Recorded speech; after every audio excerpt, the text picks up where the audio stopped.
Price lord. ಕರ್ತನಾದ ಯೇಸು ನಾಮದಲ್ಲಿ ಪುನರಾವರ್ತಿ ನಿಮ್ಮೆಲ್ಲರನ್ನ ದೇವರ ವಾಕ್ಯ ಧ್ಯಾನಕ್ಕೋಸ್ಕರ ಸ್ವಾಗತವನ್ನು ಮಾಡುವಂಥವರಾಗಿದ್ದೇವೆ. ಪ್ರಿಯ ಸಹೋದರ ಸಹೋದರಿಯರೇ, ನಾವು ಕಳೆದ ವಿಡಿಯೋದಲ್ಲಿ ಭಯವನ್ನು ಕುರಿತು ದೇವರ ವಾಕ್ಯ ಏನು ಹೇಳುತ್ತೆ ಅಂತೇಳಿ ನಾವೊಂದು ಇಂಟ್ರಡಕ್ಷನ್ ಮೆಸೇಜನ್ನು ನಾವು ಹೇಳಿದ್ವಿ. ಅದರ ಮುಂದುವರೆದ ಭಾಗವನ್ನು ಈ ದಿನ ನಾವು ಮುಂದುವರಿಸಲು ಬಯಸುವಂಥವರಾಗಿದ್ದೇವೆ.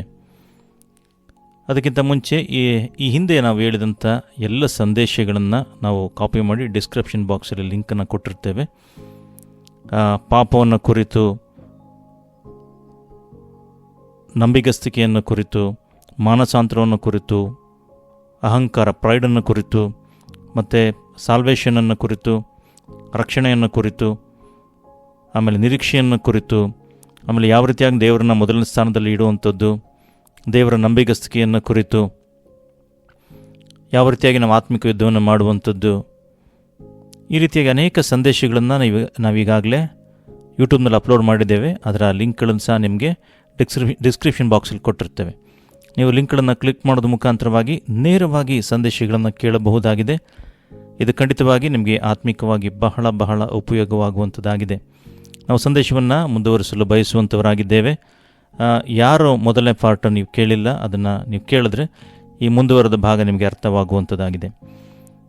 ನಾವು ನೋಡ್ತೇವೆ, ಭಯ ಅನ್ನೋದು ಸಹಜವಾಗಿ ಎಲ್ಲ ಮನುಷ್ಯರಲ್ಲೂ, ಯಾವುದೇ ವಯೋಮಾನದವರು ತೆಗೆದುಕೊಂಡ್ರೆ, ಯಾವುದೇ ಏಜ್ ಆಗಿರೋರು ತೆಗೆದುಕೊಂಡ್ರೆ ಭಯ ಅನ್ನೋದು ಇರುವಂಥದ್ದಾಗಿದೆ. ಇದನ್ನು ನಾವು ಯಾವ ರೀತಿಯಾಗಿ ಹೋಗಲಾಡಿಸುವಂಥದ್ದು, ಭಯವನ್ನು ಯಾವ ರೀತಿಯಾಗಿ ನಿವಾರಣೆ ಮಾಡುವಂಥದ್ದು, ಯಾವ ರೀತಿಯಾಗಿ ಭಯವನ್ನು ಎದುರಿಸುವಂಥದ್ದು ಇಲ್ಲ ಅಂತಿತ್ತು ಅಂತ ಹೇಳಿದ್ರೆ ಅದು ನಮ್ಮನ್ನು ಪ್ರತಿನಿತ್ಯ ಪ್ರತಿಕ್ಷಣ ನಮ್ಮನ್ನು ಎದುರಿಸ್ತಾ ಬರುತ್ತೆ.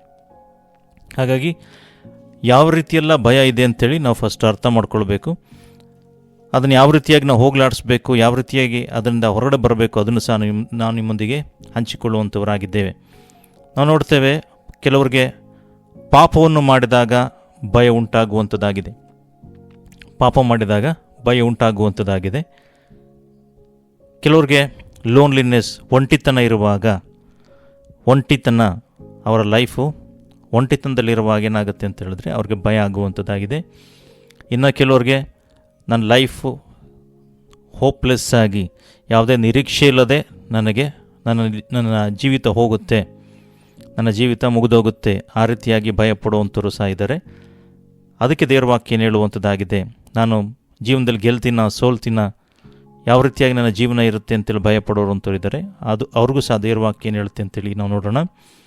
ಅದು ಮಾತ್ರವಲ್ಲ, ಕೆಲವರು ಜನಗಳಿಗೆ ಭಯಪಡ್ತಾರೆ, ದೇವರಿಗಿಂತ ಜನಗಳಿಗೆ ಹೆಚ್ಚಾಗಿ ಭಯಪಡ್ತಾರೆ. ಸೊ ಇದನ್ನು ಸಹ ನಿಮಗೆ ವಿವರಿಸ್ತಾ ಹೋಗ್ತೇವೆ. ಯಾಕಂತ ಹೇಳಿದ್ರೆ ನಾವು ಒಂದೊಂದೇ ಪಾಯಿಂಟನ್ನು ನಿಮಗೆ ವಿವರಿಸ್ತಾ ಹೋದಾಗ ನಿಮಗೆ ಖಂಡಿತವಾಗಿ ಅರ್ಥವಾಗುವಂಥದ್ದಾಗಿದೆ. ಅದು ಮಾತ್ರವಲ್ಲ, ದೇವರ ವಾಕ್ಯದ ಆಧಾರದಲ್ಲಿ ನಾವು ಅದರಿಂದ ಯಾವ ರೀತಿಯ ಹೊರಗಡೆ ಬರಬೇಕು ಅದನ್ನು ಸಹ ನಿಮ್ಮೊಂದಿಗೆ ನಾವು ಹಂಚಿಕೊಳ್ತೇವೆ. ಖಂಡಿತವಾಗಿ ನೀವು ಆ ಕಾರ್ಯವನ್ನು ಮಾಡೋದಾದರೆ, ಯಾವ ರೀತಿಯಾಗಿ ದೇವರು ವಾಕ್ಯ ಏನು ಹೇಳುತ್ತೆ ಅಂತೇಳಿ ಕೇಳೋದಾದರೆ, ಅದರ ಪ್ರಕಾರ ನಡೆಯೋದಾದರೆ ಖಂಡಿತವಾಗಿ ನಿಮ್ಮ ಭಯದಿಂದ ಹೊರಗಡೆ ಬರಬಹುದು.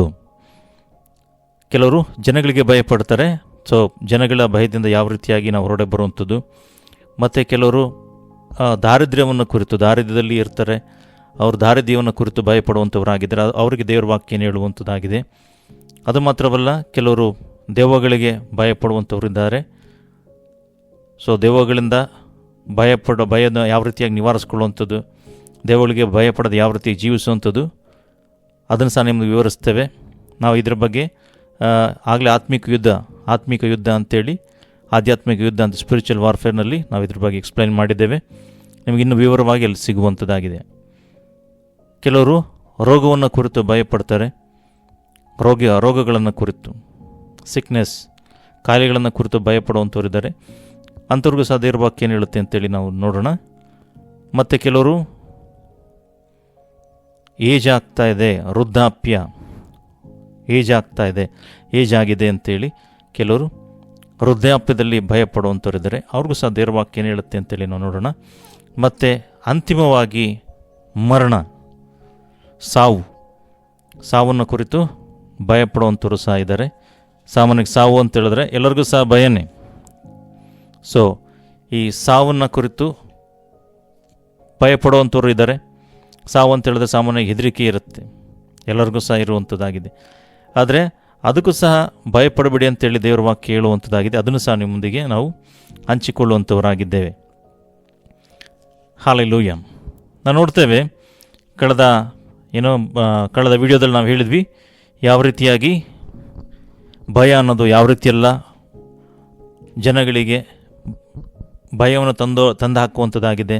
ಆ ಭಯ ಯಾವ ರೀತಿಯಾಗಿ ಕಾರ್ಯ ಮಾಡುತ್ತೆ, ಆ ಚಿಂತೆ ತೊಗೊಂಡು ಬರುತ್ತೆ, ದುಃಖ ತೊಗೊಂಡು ಬರುತ್ತೆ, ದುಗುಡವನ್ನು ತೆಗೆದುಕೊಂಡು ಬರುತ್ತೆ, ಯಾವ ರೀತಿ ಅವರ ನಿಸ್ಸಹಾಯಕನಾಗಿ ಮಾಡುತ್ತೆ ಅಂತೇಳಿ ನಾವು ವಿವರಿಸಿದ್ವಿ.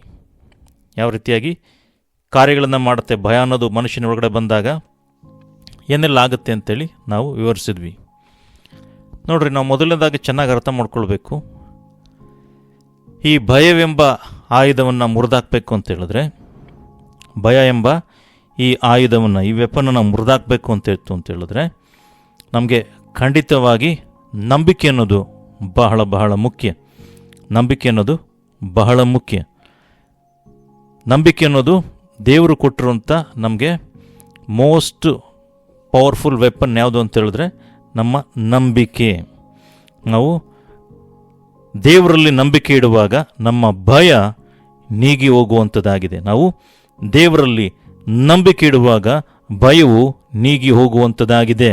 ಸೊ ಭಯ ಇರುವಂಥ ಸ್ಥಳದಲ್ಲಿ ನಂಬಿಕೆಯನ್ನು ನೀವು ಮಾತನಾಡುವಾಗ, ನಂಬಿಕೆ ಇರುವಾಗ ಭಯಕ್ಕೆ ಅಲ್ಲಿ ಸ್ಥಳ ಇರೋದಿಲ್ಲ. ನಂಬಿಕೆ ಇಲ್ಲದೇ ಇರೋ ಸ್ಥಳದಲ್ಲಿ ಭಯ ಇರುತ್ತೆ. ಆದರೆ ನೀವು ನಂಬಿಕೆಯನ್ನು ಅಲ್ಲಿ ತುಂಬುವಾಗ, ನಂಬಿಕೆಯನ್ನು ಅಲ್ಲಿ ಹೇಳುವಾಗ ಭಯ ಅಲ್ಲಿಂದ ಜಾಗ ಖಾಲಿ ಮಾಡುವಂಥದ್ದಾಗಿದೆ. ಹಾಗಾಗಿ ನೋಡ್ರಿ, ಯಾವುದೇ ಆಗಲಿ ನೀವು ಎರಡು ವಿಷಯಗಳನ್ನು ಚೆನ್ನಾಗಿ ಅರ್ಥ ಮಾಡ್ಕೊಳ್ಬೇಕಾಗಿದೆ. ಕತ್ತಲು ಬೆಳಕು ಎರಡೂ ಸಹ ಒಂದೇ ಜಾಗದಲ್ಲಿರೋದಕ್ಕೆ ಸಾಧ್ಯ ಇಲ್ಲ. ಕತ್ತಲು ಬೇರೆ, ಬೆಳಕು ಬೇರೆ ಅಲ್ವಾ? ಅದೇ ಪ್ರಕಾರವಾಗಿ ಕತ್ತಲು ಅಂತೇಳಿದ್ರೆ ಭಯ, ಬೆಳಕು ಅಂತೇಳಬೇಕಾದ್ರೆ ಇದು ದೇವರ ವಾಕ್ಯ. ಬೆಳಕು ದೇವರ ವಾಕ್ಯ, ಬೆಳಕು ದೇವರಾಗಿದ್ದಾನೆ, ದೇವರು ಬೆಳಕಾಗಿದ್ದಾನೆ ಅಲ್ವಾ? ಹಾಗಾಗಿ ಈ ದೇವರಲ್ಲಿ ನಾವು ನಂಬಿಕೆ ಇಡೋದ್ರ ಮುಖಾಂತರವಾಗಿ, ದೇವರನ್ನು ನಂಬೋದ್ರ ಮುಖಾಂತರವಾಗಿ ನಾವು ಖಂಡಿತವಾಗಿ ಈ ಭಯದಿಂದ ಹೊರಗಡೆ ಬರೋದಕ್ಕೆ ಖಂಡಿತವಾಗಿ ಸಾಧ್ಯವಾಗುವಂಥದ್ದಾಗಿದೆ. ಹಾಲೆಲೂಯ. ಸೊ ನಂಬಿಕೆ ಇರುವಂಥ ಶಕ್ತಿ ಅದು, ನಂಬಿಕೆ ಇರುವಂಥ ಶಕ್ತಿ. ನೋಡ್ರಿ, ಯಾರೊಬ್ಬರು ಡಾಕ್ಟ್ರ್ ಬಳಿಗೆ ಒಬ್ಬ ಪೇಷಂಟ್, ರೋಗಿ ಡಾಕ್ಟ್ರ್ ಬಳಿಗೆ ಹೋಗುವಾಗ ಡಾಕ್ಟ್ರ್ ಇದ್ದವರು ಅವ್ರಿಗೆ ಹೇಳುವಂಥ ಮತ್ತೆ ಏನಾಗಿಲ್ಲಪ್ಪ ನೀನು ಚೆನ್ನಾಗಿದೆಯಾ ಅಂತ ಹೇಳಿದ್ರೆ ಸಾಕು, ಆಗಲೇ ಅವನಿಗೆ 50% ಆಗಲೇ ಅವ್ನ ರೋಗ ಇಲ್ಲ ಅನ್ನೋ ಫೀಲ್ ಬಂದುಬಿಟ್ಟಿರುತ್ತೆ ಅವನಿಗಾಗಲಿ ಅಲ್ವಾ? ಅಂದರೆ ನಂಬಿಕೆ ಅನ್ನೋದು ಯಾವ ರೀತಿಯಾಗಿ ಅವನಲ್ಲಿ ಕಾರ್ಯ ಮಾಡುತ್ತೆ ಅನ್ನೋದಕ್ಕೆ ನಾನು ಒಂದು ಸಣ್ಣ ಉದಾಹರಣೆ ನಿಮಗೆ ಹೇಳಿದ್ವಿ. ಸೊ ಈ ನಂಬಿಕೆ ಅನ್ನೋದು ಇದು ಪಾಸಿಟಿವ್ ಫೋರ್ಸ್ ಇದೇನಾಗಿದೆ, ಇದು ಇರುವಂಥ ಶಕ್ತಿಯಾಗಿರುವಂಥದ್ದಾಗಿದೆ. ಅಂದರೆ ಇಟ್ಸ್ ಪಾಸಿಟಿವ್ ಫೋರ್ಸ್, ಧನಾತ್ಮಕವಾದಂಥ ಒಂದು ಶಕ್ತಿಯಾಗಿರುವಂಥದ್ದಾಗಿದೆ. ಸೊ ಇದರ ಆಧಾರ ಏನು ಅಂತ ನೋಡಬೇಕಾದ್ರೆ, ಈ ರೀತಿಯಾದ ಒಂದು ಪಾಸಿಟಿವ್ ಫೋರ್ಸ್ಗೆ ಏನು ಬೇಸ್ ಅಂತ ನೋಡಬೇಕಾದ್ರೆ ಇದು ದೇವರಿಂದ ಬರುವಂಥದ್ದು. ಸೊ ದೇವರಲ್ಲಿ ಇದ್ದಾಗ ಮಾತ್ರವೇ ಇದು ದೊರೆಯುವಂಥದ್ದಾಗಿದೆ ಹೊರತು ದೇವರು ಇಲ್ಲ ಅಂತಿತ್ತು ಅಂತ ಹೇಳಿದ್ರೆ ಖಂಡಿತವಾಗಿ ಅದು ಭಯವನ್ನು ತರುವಂಥದ್ದಾಗಿದೆ. ದೇವರ ವಾಕ್ಯ ಕೇಳುವಂಥದ್ದಾಗಿದೆ. ದೇವರು ನಮ್ಮ ಕಡೆ ಇದ್ದರೆ ನಮ್ಮನ್ನು ಎದುರಿಸುವರು ಯಾರು ಅಂತ ದೇವರ ವಾಕ್ಯ ಕೇಳುವಂಥದ್ದಾಗಿದೆ. ಹಾಗಾಗಿ ದೇವರು ನಮ್ಮ ಕಡೆ ಇದ್ದಾರೆ ಅಂತೇಳಿ ಗೊತ್ತಾದರೆ ನಿಮಗೆ ಅದು that is the most positive thing, most positive force.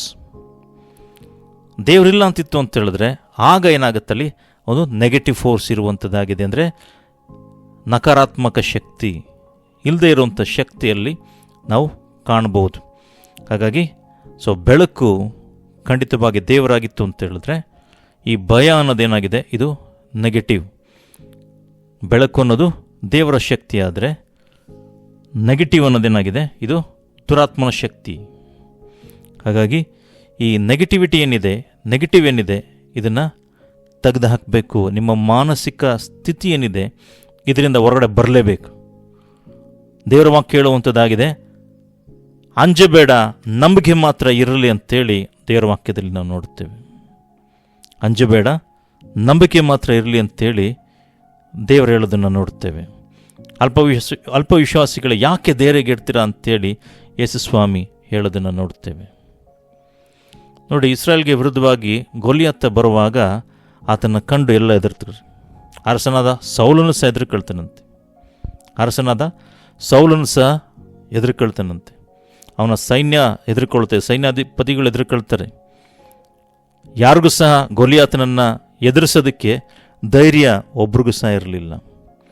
ಆದರೆ ಒಬ್ಬ ವ್ಯಕ್ತಿ, ಒಬ್ಬ ಹುಡುಗ ದಾವೀದ, ಆತನು ಗೊಲಿಯಾತನ ಎದುರಿಸೋದು ನೋಡ್ತೇವೆ. ದಾವೀದನಿಗೆ ನೋಡಬೇಕಾದ್ರೆ ಅವನಿಗೆ ಯಾವುದೇ ರೀತಿಯಾದಂಥ ಟ್ರೈನಿಂಗ್ ಇರಲಿಲ್ಲ, ಯುದ್ಧದ ಟ್ರೈನಿಂಗ್ ಇರಲಿಲ್ಲ, ಯಾವುದೇ ರೀತಿಯಾದಂಥ ಆಯುಧಗಳ ಟ್ರೈನಿಂಗ್ ಇರಲಿಲ್ಲ, ಕುರಿಗಳನ್ನು ಮೇಯಿಸುವಂತನು. ಆದರೆ ಅವನಲ್ಲಿ ದೇವರ ನಂಬಿಕೆ ಏನಿತ್ತು ಅದು ಬಲವಾಗಿತ್ತು. ದೇವರ ನಂಬಿಕೆ ಬಲವಾಗಿ ಆತನಲ್ಲಿ ಕಾರ್ಯ ಮಾಡ್ತಿತ್ತು. ಅದು ಗೊಲಿಯಾತನನ್ನು, ದಾವೀದನಲ್ಲಿ ಕಾರ್ಯ ಮಾಡಿದ ಅದನ್ನೇ ಗೊಲಿಯಾತನನ್ನು ನಾನು ಹೊಡೆದಾಕ್ತೀನಿ. ಅದಕ್ಕೆ ಹೇಳುವಂಥದ್ದು, ಯಾವಾಗಲೂ ಆನೆ ಇದೆಯಲ್ಲ, ಕಾಡಲ್ಲಿ ಆನೆ ಇದೆಯಲ್ಲ, ಅದು ಸೈಜಲ್ಲಿ ದೊಡ್ಡದು. ಆದರೆ ಕಾಡಿಗೆ ರಾಜ ಯಾರು ಅಂತ ಹೇಳಿದ್ರೆ ಸಿಂಹ ಅಂತ ಹೇಳ್ತಾರೆ. ಯಾಕಂತ ಹೇಳಿದ್ರೆ ಸಿಂಹ ಅದು ಡೇರ್ನೆಸ್ ಏನಿದೆ, ಅದರ ಧೈರ್ಯ ಏನಿದೆ, ಅದಕ್ಕೋಸ್ಕರನೇ ಸಿಂಹ ನಿರ್ಭೀತಿಯಿಂದ ಚಲಿಸುವಂಥದ್ದು, ನಿರ್ಭೀತಿಯಿಂದ ಹೋಗುವಂಥದ್ದು, ಧೈರ್ಯ ಉಳ್ಳುವಂಥದ್ದು. ಅದಕ್ಕೋಸ್ಕರನೇ ಕಾಡಿನ ರಾಜ ಯಾರು ಅಂತ ಹೇಳಿದ್ರೆ ಸಿಂಹ ಅಂತ ಹೇಳ್ತಾರೆ, ಆನೆ ಅಂತ ಹೇಳೋದಿಲ್ಲ ಅಲ್ವಾ? ಅದೇ ಪ್ರಕಾರವಾಗಿ ನಾವು ನೋಡ್ತೇವೆ, ಈತ ಸೈಜಲ್ಲಿ ಸಣ್ಣ ಇದ್ದ, ಆತನಿಗೆ ಯಾವುದೇ ರೀತಿಯಾದಂಥ ಯುದ್ಧಾಭ್ಯಾಸ ಯಾವುದೂ ಇರಲಿಲ್ಲ, ವೆಪನ್ ಟ್ರೈನಿಂಗ್ ಯಾವುದೂ ಆಗಿರಲಿಲ್ಲ. ಆದರೆ ಅವನಲ್ಲಿ ಒಂದಿತ್ತು, ಏನು ಅಂತ ಹೇಳಿದ್ರೆ ದೇವರ ಮೇಲಿದ್ದಂಥ ಅಪಾರವಾದಂಥ ನಂಬಿಕೆ, ಅಗಾಧವಾದ ನಂಬಿಕೆ ಆತನಲ್ಲಿತ್ತು. ಅದು ಯಾರಾದರೂ ಸರಿ ನಾನು ಅವ್ರನ್ನ ಎದುರಿಸ್ತೀನಿ ಅನ್ನೋ ನಂಬಿಕೆ ಆತನಲ್ಲಿ ಇರೋದನ್ನು ನೋಡ್ತೇವೆ. ಹಲ್ಲೆಲೂಯಾ. ಸೊ ದೇವರ ವಾಕ್ಯ ಹೇಳುವಂಥದ್ದಾಗಿದೆ, ಕರ್ತನನ್ನು ಆತನು ಯಾವಾಗಲೂ ಎದುರಿಗಿಟ್ಟುಕೊಂಡಿದ್ದಾನೆ, ಆತನ ಬಲಗಳಲ್ಲಿ ಇರುವುದನ್ನು ನಾನು ಕದಲುವುದಿಲ್ಲ ಅಂತೇಳಿ ಅವನ ನಂಬಿಕೆಯಿಂದ ಹೇಳೋದನ್ನು ನೋಡ್ತೇವೆ. ಅಂದರೆ ಅವನು ಯಾವಾಗಲೂ ಹೇಳೋದು, ದೇವರು ನನ್ನ ಮುಂದೆ ಇರ್ತಾರೆ, ನಾನು ಎದುರಿಗಿಟ್ಟುಕೊಂಡಿದ್ದೇನೆ, ನನ್ನ ಬಲಗಡೆ ಇರ್ತಾನೆ, ಆದರೆ ನಾನು ಎಂದಿಗೂ ಕದಲೋದಿಲ್ಲ, ನಾನು ಶೇಕ್ ಆಗೋದಿಲ್ಲ ಅಂತೇಳಿ ಅವನು ಹೇಳುವಂಥದ್ದು. ಅದೇ ಪ್ರಕಾರವಾಗಿ ಅವನು ಹೇಳುವಂಥದ್ದು, ನಿನ್ನ ಬಲದಿಂದ ದಂಡಿನ ಮೇಲೆ ಬೀಳುವೆನು, ನನ್ನ ದೇವರ ಸಹಾಯದಿಂದ ಪ್ರಾಕಾರವನ್ನು ಆರುವೆನು ಅಂತೇಳಿ ಅವನು ಹೇಳೋದನ್ನು ನೋಡ್ತೇವೆ. ಹಲ್ಲೆಲೂಯಾ.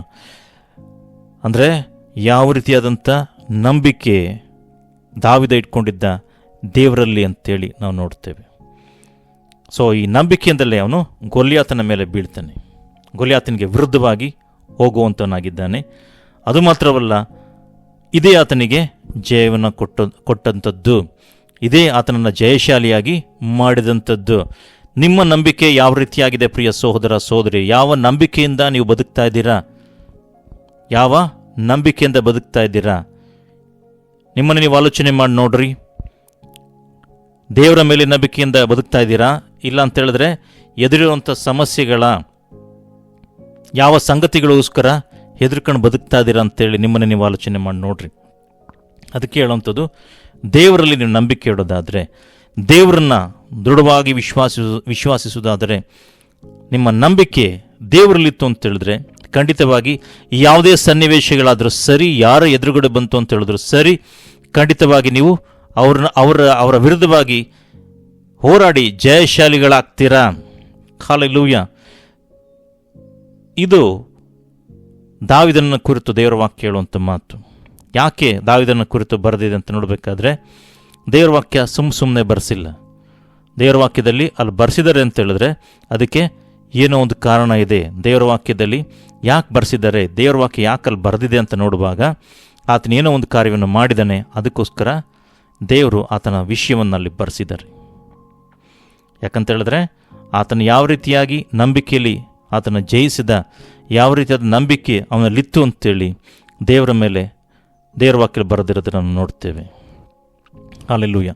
ನಿಮ್ಮ ನಂಬಿಕೆ ದೇವರನ್ನು ಆಶ್ರಯಿಸಿಕೊಳ್ಳೋದಾದರೆ ಖಂಡಿತವಾಗಿ ಈ ಪಾಸಿಟಿವ್ ಫೋರ್ಸ್ ಏನಿದೆ, ಈ ಧನಾತ್ಮಕವಾದಂಥ ಶಕ್ತಿ ನಿಮ್ಮಲ್ಲಿ ಆಳ್ವಿಕೆ ಮಾಡುವಂಥದ್ದಾಗಿದೆ.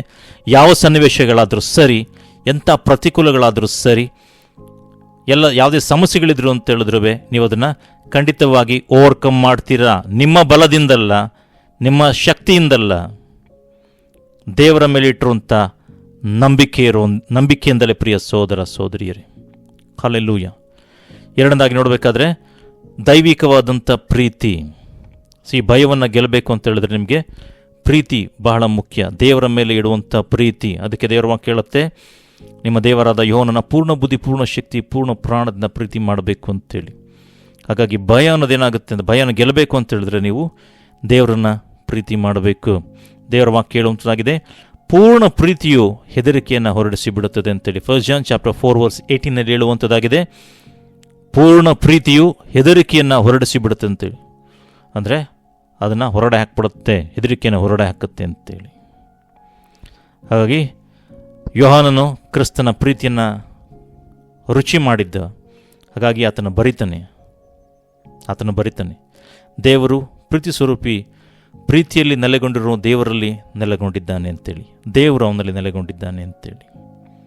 ಹಲ್ಲೆಲೂಯ. ದೇವರ ವಾಕ್ಯ ಹೇಳುವಂಥದ್ದಾಗಿದೆ, ಪೂರ್ಣ ಪ್ರೀತಿ ಹೆದರಿಕೆಯನ್ನು ಹೊರಡಿಸಿ ಬಿಡುತ್ತದೆ. ಹೆದರುವವನು ಪ್ರೀತಿಯಲ್ಲಿ ಸಿದ್ಧಿಗೆ ಬಂದವನಲ್ಲ, ದೇವರು ಮೊದಲು ನಮ್ಮನ್ನು ಪ್ರೀತಿಸಿದ್ರಿಂದ ನಾವು ಪ್ರೀತಿಸುತ್ತೇವೆ ಅಂತೇಳಿ. ಹಾಗಾಗಿ ನೀವು ದೇವರಲ್ಲಿ, ಯೇಸು ಸ್ವಾಮಿಯಲ್ಲಿ ಎಷ್ಟರ ಮಟ್ಟಿಗೆ ಪ್ರೀತಿಯುಳ್ಳಾಗಿರ್ತೀರೋ ಅಷ್ಟೇ ಅದ್ಭುತವಾಗಿ ದೇವರ ಕೃಪೆಯನ್ನು ನಾವು ಹೊಂದ್ಕೊಳ್ತೇವೆ, ದೇವರ ಪ್ರೀತಿಯನ್ನು ನಾವು ರುಚಿ ಮಾಡ್ತೇವೆ. ಸೊ ನೋಡ್ರಿ, ಇದೆಲ್ಲ ಏನು ಅಂತೇಳಿ ದುಡ್ಡು ಕೊಟ್ಟು ಸಿಗೋದಲ್ಲ. ಇವೆಲ್ಲ ದುಡ್ಡು ಕೊಟ್ಟರೆ ನೀವು ಸಂಪಾದನೆ ಮಾಡೋದಕ್ಕಾಗಲ್ಲ. ಇದನ್ನು ನೀವು ಎಕ್ಸ್ಪೀರಿಯನ್ಸ್ ಮಾಡಬೇಕು. ಇದು ನಿಮ್ಮ ಲೈಫ್ ಸ್ಟೈಲ್ ಆಗಬೇಕು, ನಿಮ್ಮ ಜೀವನದ ಅನುಭವಕ್ಕೆ ಬರಬೇಕು. ಆ ರೀತಿ ಬಂದರೆ ಮಾತ್ರವೇ ಇವೆಲ್ಲ ಅನುಭವಗಳು ಆಗುವಂಥದ್ದು. ಇಲ್ಲ ಅಂತಿತ್ತು ಅಂತ ಹೇಳಿದ್ರೆ ನೀವು ಕೇವಲ ಥಿಯರಿ ಓದ್ತಿರೋ ಹೊರತು ಅದರ ಅನುಭವವನ್ನು ಪಾಡ್ಕೊಳ್ಳೋದಕ್ಕಾಗೋದಿಲ್ಲ, ಅನುಭವನ ಮಾಡೋದಕ್ಕಾಗೋದಿಲ್ಲ. ಹಾಗಾಗಿ ದೇವರ ಪ್ರೀತಿಯನ್ನು ನೀವು ಅನುಭವಿಸಿದ್ದೀರಾ, ದೇವರ ಪ್ರೀತಿಯನ್ನು ಕಂಡವರಾಗಿದ್ದೀರಾ.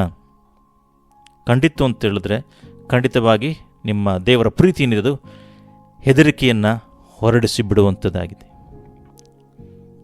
ದೇವರ ಪ್ರೀತಿ ಯಾವುದೇ ಹೆದರಿಕೆ ಆದರೂ ಸರಿ ಅದನ್ನು ಹೊರಡಿಸಿ ಬಿಡುವಂಥದ್ದಾಗಿದೆ ಅಂತೇಳಿ ನಾವು ಮರಿಬಾರ್ದು. ನಮ್ಮೂರು ನೋಡಬೇಕಾದ್ರೆ ಪರಿಶುದ್ಧಾತ್ಮನು. ಭಯವನ್ನು ಗೆಲ್ಲೋದಕ್ಕೆ ದೇವರು ನಮಗೆ ಅನುಗ್ರಹಿಸಿರೋ ಆತ್ಮವು ಬಲ, ಪರಾಕ್ರಮ, ಕ್ರಮಶಿಕ್ಷಣದ ಆತ್ಮವನ್ನು ಹೊರತು ಹಿಡಿತನದ ಆತ್ಮವಲ್ಲ ಅಂತೇಳಿ ದೇವರ ವಾಕ್ಯ ಬರೆದಿದೆ. ಅದಕ್ಕೋಸ್ಕರನೇ ದೇವರೇನು ಮಾಡಿದರೆ ಅಂತ ಹೇಳಿದ್ರೆ ಪರಿಶುದ್ಧಾತ್ಮನನ್ನು ನಮ್ಮೊಬ್ಬರಿಗೂ ಸಹ ದೇವರು ನಮಗೆ ಅನುಗ್ರಹಿಸಿದ್ದಾರೆ. ಪೇತ್ರ ಸಹ ಹಿಂಜಾರಿ ಹೋಗೋದನ್ನು ನೋಡ್ತೇವೆ, ಯೇಸುವನ್ನು ಅಲ್ಲಗಿಳಿಯೋದನ್ನು ನೋಡ್ತೇವೆ. ಆದರೆ ಪರಿಶುದ್ಧಾತ್ಮನ ಮೇಲೆ ಬರುವಾಗ, ಪರಿಶುದ್ಧಾತ್ಮನ ಹೊಂದಿಕೊಳ್ಳುವಾಗ, ಯಾವ ಜನರಿಗೆ ಯೇಸು ಗೊತ್ತಿಲ್ಲ ಅಂತ ಹೇಳಿದಂಥ ವ್ಯಕ್ತಿ ಆ ಜನಗಳ ಮುಂದೆಯೇ ನೀವು ಶಿಲುಬೆಗೆ ಹಾಕಿದಂಥ ಯೇಸುವನ್ನು ಅಂತೇಳಿ ಯೇಸುವನ್ನು ಪ್ರಚಾರಪಡಿಸೋದನ್ನು ನೋಡ್ತೇವೆ. ಸಾಯೋವರೆಗೂ ಸಹ ದೇವರಿಗೆ ಸಾಕ್ಷಿಗಳಾಗಿ ಜೀವಿಸೋದನ್ನು ನೋಡ್ತೇವೆ. ಹಲ್ಲೆಲೂಯ. ದೇವರ ವಾಕ್ಯ ಹೇಳುವಂಥದ್ದಾಗಿದೆ, ನೀವು ತಿರುಗಿ ಭಯದಲ್ಲಿ ಬೀಳುವ ಹಾಗೆ ದಾಸನ ಭಾವವನ್ನು ಹೊಂದಿದವರಲ್ಲ, ಮಗನ ಭಾವವನ್ನು ಹೊಂದಿದವರಾಗಿದ್ದೀರಿ ಅಂತೇಳಿ ದೇವರ ವಾಕ್ಯದಲ್ಲಿ ಬರೆದಿರೋದನ್ನು ನೋಡ್ತೇವೆ. ಹಾಗಾಗಿ ನಾವು ಮಗನ ಭಾವವನ್ನು ಹೊಂದಿದವರಾಗಿದ್ದೀರಿ ಅಂತೇಳಿ. ದೇವರ ಆತ್ಮನ ನಿಮ್ಮಲ್ಲಿ, ದೇವರ ಆತ್ಮ ತುಂಬಲ್ಪಟ್ಟಿದ್ದೀರಾ? ದೇವರ ಆತ್ಮ ನಿಮ್ಮಲ್ಲಿ ಇತ್ತು ಅಂತೇಳಿದ್ರೆ, ದೇವರ ಆತ್ಮ ನಿಮ್ಮನ್ನು ತುಂಬಿಸುವಾಗ, ದೇವರ ಆತ್ಮನಿಂದ ತುಂಬಲ್ಪಡುವಾಗ ನಿಮ್ಮ ಭಯ ನೀಗಿ ಹೋಗುವಂಥದ್ದಾಗಿದೆ. ಹಲ್ಲೆಲೂಯ. ದೇವರ ವಾಕ್ಯ ಹೇಳುವಂಥದ್ದಾಗಿದೆ, ದೇವರ ಪ್ರಸನ್ನತೆ, ದೇವರ ಸಾನ್ನಿಧ್ಯ ಯಾವಾಗಲೂ ನಮ್ಮೊಂದಿಗೆ ಇರಬೇಕು. ದೇವರ ವಾಕ್ಯ ಹೇಳುವಂಥದ್ದಾಗಿದೆ, ಕರ್ತನು ನನಗಿದ್ದಾನೆ, ಭಯಪಡೆನು, ಮನುಷ್ಯ ನನಗೆ ಏನು ಮಾಡನು ಅಂತೇಳಿ. ದೇವರ ವಾಕ್ಯ ಹೇಳುವಂಥದ್ದಾಗಿದೆ, ನಾನು ಎಂದಿಗೂ ತರೋದು ಬಿಡೋದಿಲ್ಲ, ಎಂದಿಗೂ ನಾನು ಕೈ ಬಿಡೋದಿಲ್ಲ ಅಂತೇಳಿ ದೇವರ ವಾಕ್ಯದಲ್ಲಿ ಬರೆದಿರೋದನ್ನು ನೋಡ್ತೇವೆ. ಹಲ್ಲೆಲೂಯ. ದೇವರ ವಾಕ್ಯ ಹೇಳುವಂಥದ್ದಾಗಿದೆ, ಕೀರ್ತನೆಗಳ ಪುಸ್ತಕ 34ನೇ ಅಧ್ಯಾಯ 4ನೇ ವಾಕ್ಯ, ನಾನು ಕರ್ತನ ಸನ್ನಿಧಿಯಲ್ಲಿ ಬೇಡಿಕೊಳ್ಳಲು ಆತನ ಸದುತರನ್ನು ಕೊಟ್ಟು ಎಲ್ಲ ಭೀತಿಯನ್ನು ತಪ್ಪಿಸಿದೆನು ಅಂತೇಳಿ ದೇವರ ವಾಕ್ಯ ಹೇಳೋದನ್ನು ನೋಡ್ತೇವೆ. ಅದು ಮಾತ್ರವಲ್ಲ, ದೇವರ ವಾಕ್ಯ ಹೇಳುವಂಥದ್ದಾಗಿದೆ, ಕೀರ್ತನೆಗಳ ಪುಸ್ತಕ 56ನೇ ಅಧ್ಯಾಯ 3ನೇ ವಾಕ್ಯದಲ್ಲಿ, ನನಗೆ ಹೆದರಿಕೆ ಉಂಟಾದಾಗ ನಿನ್ನನ್ನೇ ಆಶ್ರಯಿಸಿಕೊಳ್ಳುವೆನು ಅಂತೇಳಿ. ಹಲ್ಲೆಲೂಯ. ಎಂಥ ಸಂದರ್ಭ ಇದ್ರೂ ಸರಿ ಪ್ರಿಯ ಸಹೋದರ ಸಹೋದರಿಯರೇ, ಭಯಪಡೋದಕ್ಕೆ ಹೋಗ್ಬೇಡ್ರಿ. ದೇವರನ್ನು ಆಶ್ರಯಿಸಿಕೊಳ್ಳ್ರಿ. ದೃಢಚಿತ್ತರಾಗಿರ್ರಿ, ಸ್ಥಿರಚಿತ್ತರಾಗಿರ್ರಿ, ಧೈರ್ಯದಿಂದಿರ್ರಿ. ದೇವರು ಖಂಡಿತವಾಗಿ ನಿಮ್ಮ ಎಲ್ಲ ಭಯಗಳನ್ನು ನೀಗಿಸಿ ನಿಮ್ಮನ್ನು ದೇವರು ಆಶೀರ್ವದಿಸುವಂಥ ದೇವರಾಗಿದ್ದಾರೆ. ನಿಮ್ಮನ್ನು ಸುರಕ್ಷಿತವಾಗಿ ದೇವರು ಇಡುವಂಥ ದೇವರಾಗಿದ್ದಾರೆ. ಹಲ್ಲೆಲೂಯ. ನಾನು ಈ ಸಂದೇಶವನ್ನು ಇಲ್ಲಿ ನಿಲ್ಲಿಸ್ತಾ ಇದ್ದೇವೆ. ಇದರ ಮುಂದುವರೆದ ಭಾಗವನ್ನು ಯಾವುದೇ ರೀತಿಯ ಯಾವ್ಯಾವ ಪಾಪಗಳಿದೆ ಅಂತೇಳಿ ನಾವು ಮುಂಚೆನೇ ಹೇಳಿದ್ವಲ್ಲ, ಆ ಎಲ್ಲ ಪಾಪಗಳಿಂದ ಮತ್ತು ಎಲ್ಲ ಭಯಗಳಿಂದ ಯಾವ ರೀತಿಯಾಗಿ ನಾವು ಹೊರಗಡೆ ಬರಬೇಕಾಗಿದೆ, ಯಾವ ರೀತಿ ಹೊರಗಡೆ ಬರ್ಬೋದು, ನಾವು ಪಾಪವನ್ನು ಕುರಿತು ಭಯ ಇರುವಂಥದ್ದು, ಆಯಸ್ ಆಗ್ತಿದೆಯಲ್ಲ, ಏಜ್ ಆಗ್ತಿದೆಯಲ್ಲ ಅಂತ ಭಯ ಇರ್ಬೋದು, ಮನುಷ್ಯರಿಂದ ಭಯ ಇರ್ಬೋದು, ಆ ದೆವ್ವಗಳಿಂದ ಭಯ ಇರ್ಬೋದು. ಈ ರೀತಿ ಎಲ್ಲ ಭಯಗಳು ನಾವು ಯಾವ ರೀತಿ ಹೊರಗಡೆ ಬರಬೇಕಾಗಿದೆ ಅಂತೇಳಿ ದೇವರ ವಾಕ್ಯದ ಆಧಾರದಲ್ಲಿ ನಾವು ಮುಂದಿನ ಭಾಗದಲ್ಲಿ ವಿವರಿಸುವಂಥವರಾಗಿದ್ದೇವೆ. ದೇವರ ವಾಕ್ಯಗಳ ಮುಖಾಂತರವಾಗಿ ನಿಮ್ಮನ್ನು ಆಶೀರ್ವಾದ ಮಾಡಲಿ.